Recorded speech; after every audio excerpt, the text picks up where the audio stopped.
जय जगन्नाथ सामने समय थिला दिन 7टा मु सकाळे उठिक रेडी हो जाइली तापर मु चिया सीड पी देइली।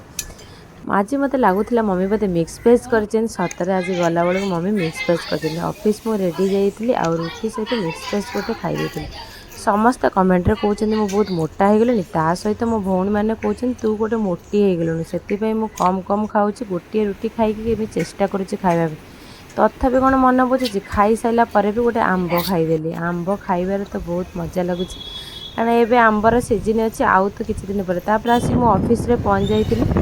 ऑफिस रे पहुँचिक ऑफिस काम सारिकी तापर मु घर को संध्या बेले पलि आसती मो धन कांदुची शोईकी उठी बोली से आसीगली मो भौणी घर आसी पहुँचीगला झील को पुआ आनी छाड़देली तापर आसिक मो घरे पहुँच जाइली। आ बापांकर पूरा गेला नातिक आ बापा आमको भल पाऊना।